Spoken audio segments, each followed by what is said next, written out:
कभी मिलती हैं। और प्रत्येक व्यक्ति के पास, कल की कथा में हमने निवेदन किया था सुमति और कुमति, यही सुमति और कुमति, सुमति है बोले सुनीति और कुमति है सुरुचि।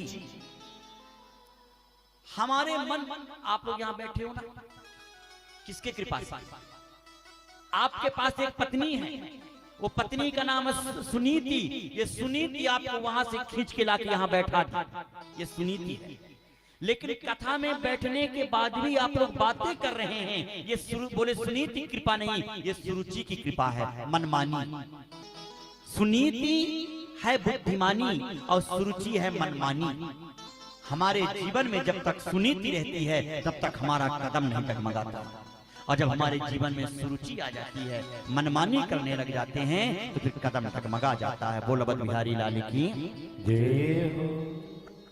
अब धीरे से देखा जाए, उत्तानपाद के एक बेटे का जन्म हुआ सुनीति के गर्भ से। अच्छा, सुनीति के गर्भ से जो बच्चा का जन्म हुआ, उस बच्चे का नाम पड़ा ध्रुव।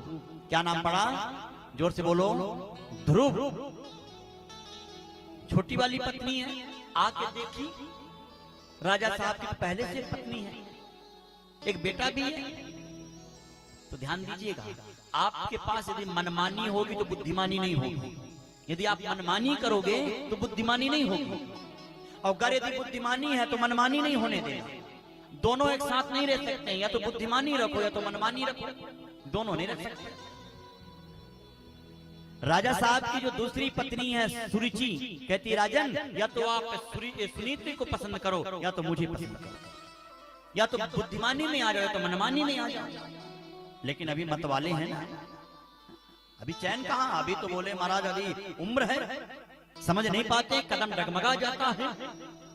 बोले हम सुनीति को छोड़ रहे हैं, बुद्धिमानी को छोड़ रहे हैं, अब हम मनमानी को स्वीकार कर रहे हैं। अब बोले छोटी पत्नी सुरुचि को अपने पास। अच्छा, एक बात बताइए, बेटे के मतलब क्या होता है? बेटा का मतलब होता है रिजल्ट, परिणाम, है ना? बेटे के मतलब होता है फल। आप यदि अपने जीवन को बुद्धिमानी से लगाओगे तो आपका फल जो निकलेगा वो फल होगा ध्रुव। समझ रहे हैं बात को?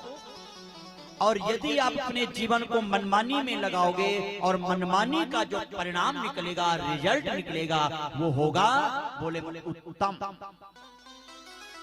उत्तम का अर्थ क्या होता? उत्धन तम। संधि पढ़े आप लोग? हाँ, संधि कौन कौन जानता? हाथ उठाएं। संधि, अब कितने संधि हो तो बाद में पूछेंगे, ठीक है? संधि भी बहुत अच्छे। उत प्लस तम। उत मतलब होता पड़ा हुआ। देखिए भागवत कथा यही है, इसी को भागवत कथा कहते हैं।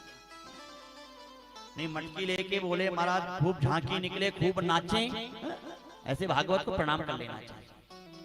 उत प्लस तम बराबर उत्तम। उत मतलब होता पड़ा हुआ और तम मतलब होता अंधियारा। तम मतलब आप जीवन को में मनमानी से यदि कोई काम करोगे और मनमानी के काम का जो रिजल्ट निकलता है वो अंधियालय में आपको फेंक देता है, वो अंधियालय में भी बोले जीवन खड़ा रहता है।